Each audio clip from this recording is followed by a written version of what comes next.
We watched a fantastic national championship game on Tuesday night. We have some takeaways from that. Saw some big-time portal additions make some big-time plays for the Ohio State Buckeyes. We'll discuss coming up next here on Locked On Sooners.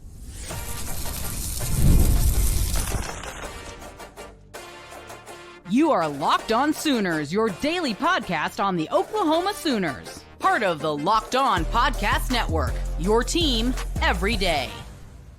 Thanks again for making Locked On Sooners your first listen every single day. Shout out to all the everydayers out there. Tune in and subscribe to the show wherever you get your podcasts. We're free and available on all podcast platforms and on YouTube. So hit that subscribe button and that notification bell to let you know when new episodes drop. Go check out Jay Stevens over on Locked On Buckeyes to get all your post-game reaction over there as well. He's going to have great content for you all week long here on the Locked On Podcast Network, your team every day. So Jay, it was a good game. I was excited about this game. Ohio State, Notre Dame, a physical contest with two good defenses, two good offensive lines, and I thought two quarterbacks that played with a lot of toughness. What was one of your biggest takeaways from this game, Jay? It was the physicality of the game. You know, watching it, and the game starts off with a 9-minute and 45-second drive by Notre Dame of just punching them in the mouth. Punch, touchdown, right? Then you followed up with Ohio State doing the exact same thing. 6-minute drive. Punch, boom, touchdown. So when I looked at this game, John, I'm looking at this like, okay, we're going to get a whole bunch of physicality. I mean, this game's going to last maybe 2.5 hours. This is going to be a short game because the clock did not stop running the entire time. But then Ohio State started to impose their will. They went ahead and got them to punt, and then they started taking over. And I was at first thinking, okay, I see you, Notre Dame. You took a piece out of the Michigan book, and you went out there and just punched him in the mouth. And Ohio State had to respond and say, no. I'm going to call up NIU, who they consider them your daddy, after last season, after that game this year. And they did the exact same thing back. It just got super physical the entire time, which I thoroughly enjoyed. But then, of course, it slowed down in the second half with Notre Dame making some, to me, questionable decisions on their drives. But they showed fight, and that was what's most important. We were talking about it, via text, before we got going. Like, we probably start going ahead and record some stuff. We don't need really to watch this game, do we? And at the same time, I was like, I didn't think so. Yeah, I was wrong. It started to get good. And so just closing it out good. I wish that Notre Dame would have made the decision not to kick a field goal. You probably should have went for it, but you also probably shouldn't have went for it on your own 33 at the start of the half. But their defense did show up. But overall, it was a good game. It was a good heavyweight fight, it felt like. There were punches, counter punches. It looked like the champ was gonna, or one of the contenders was gonna be down real quick. He gets off the ropes and starts fighting back, and then he finally gets the knockout punch on a 56-yard deep ball that basically ended the game.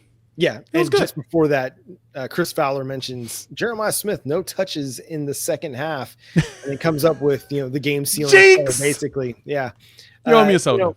It's fascinating. It's a game won in the trenches. We know this, right? We've talked about it since Oklahoma went to the SEC, the need to get better in the trenches. We saw on the defensive line this year for Oklahoma, they were much better in the trenches, and they could hold up and they could hang with a lot of these teams. Offensive line got a lot of work to do. You watch these two teams play, you watch the college football playoff, and you can see that Oklahoma's offensive line, as it was constructed in 2024, is a far cry from what you got to have in order to contend and compete in the national title game. Because these two offensive lines, man, they were punishing. They created good running lanes. Will Howard had a ton of time. A lot of the times he dropped back to pass. And Notre Dame's offensive line, I felt like was doing okay against what is a great Ohio State defensive front. And Riley Leonard sometimes it was just coverage sacks, especially there in the second half. I mean, Ohio State was dropping guys into coverage and just rushing forward, and they were able still to get home because the coverage on the back end was good enough. And listen, again, credit to Marcus Freeman and his staff for keeping their team fighting and just making it simple. Like, hey, go get the next score, go get that next 2-point conversion. I think after they made it 31-15, you could see Marcus Freeman mouthing, that's one. Like, hey, we got that one. Now we go get the next one. And so, listen, credit to that team. They fought, but Ohio State, man, they showed that you recruit well and develop your talent and then make a few key portal additions, Will Howard, Quinshon Judkins, and you can go on a run. It doesn't have to be all NIL. You've got to be a player because what did they spend? Like $20 million in NIL. They spent $20 million. This is a $20 million roster that ended up winning a national championship. Now it tells you you're probably going to have to spend close to that if you want to really get the right ones. But to your point, it's about development. Players were recruits. Yeah.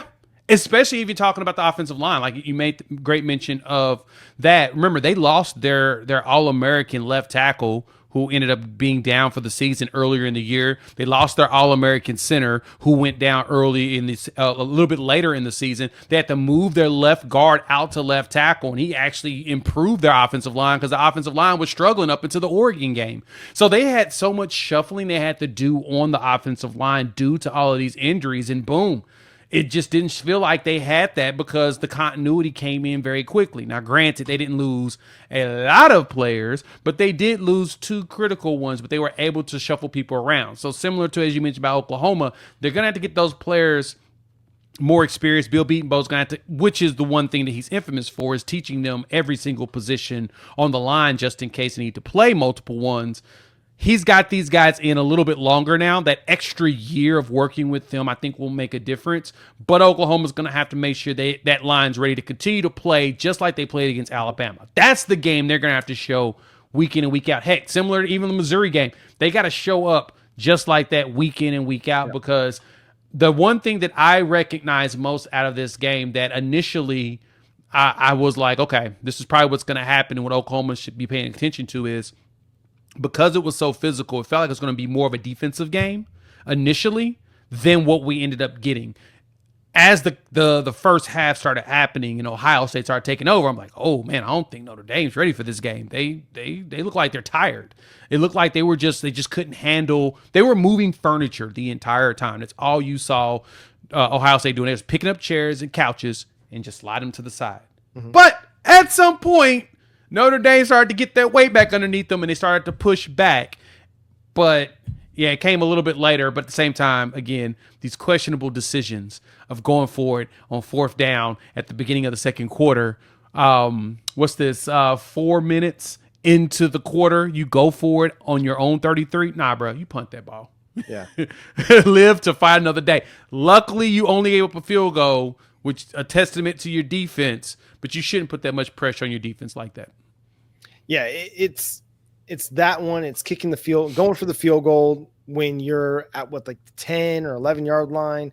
Listen, yeah, it's going to be tough to get in there when it's fourth and goal from the 10 or the 11. But being down 13 versus being down 16, it's not that big of a difference. And you get to play the field position battle a little bit better. And you doink the kick anyway, which never trust college kickers to kick a field goal. But the other thing I kind of take away from this is what we saw from Will Howard and Ryan Day. Ryan Day, he schemed up easy completions in this offense. You saw a lot of flat stuff where it was like quick drop out to the flat, let your receivers make a play. Yeah. And you saw Will Howard challenging the cornerbacks, letting his guys go make a play, throwing to the receivers, even if they were covered, and just trying to see if his guy could go in a play. And that's what you got to have from your quarterback. You got to have a little bit of balance, right? You got to have your offensive coordinator willing to draw some stuff up that's going to create some easy completions for you. And you've got to have a quarterback that's willing to throw into cover sometimes and willing to take some chances, willing to throw to a covered receiver and just hope that his guy can make the play.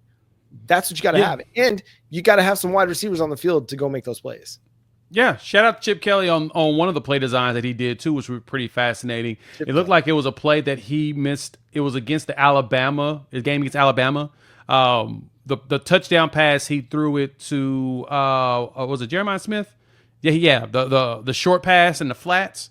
Well, that was the exact play that Alabama did to Ohio State in the playoffs as well, which was, I think it's a championship game in 2020, which was funny because Coach Dan Casey, who does a lot of plays and stuff on the X-Bird or whatnot, he showed that off. He pointed out, he's like, Chip Kelly is diabolical for this. It's hilarious because it literally is word for word, bar for bar, it's the exact same play. And I saw it, I'm like, oh, that's a pretty intriguing way of looking at that. And then of course he posts the play underneath. I'm like, oh man, opposite side of the field, but the exact same design. Yeah. So they basically got themselves a little revenge on Alabama by pulling that play on Notre Dame. So that's what I want to see from my offensive coordinator. Like Oklahoma's creativity struggled so much this year, but yet they seemed very reluctant, almost at a fault, or definitely to a fault, to do some simple things for their quarterbacks to get into a rhythm. These flat concepts, these swing pass concepts, we didn't see a ton of them. Nope. And it was, I hate throwing behind the line of scrimmage. I really do. Generally speaking, I hate it. But when your offense can't do anything else and your quarterback is struggling with his confidence and he's having a hard time pushing the ball down the field, you got to find some way to create offense. Agreed. And that's getting the ball into the flats and letting your guys make plays. And Oklahoma's offensive coordinators in 2024 were unwilling and reluctant to do that. They wanted to throw more tight end passes than they wanted to throw some stuff to the flat, either for the running backs or for the wide receivers to make some plays. Hopefully, Ben Arbuckle is not going to be so maddening, and he's going to have some stuff in his offense that's going to be easy for John Mateer.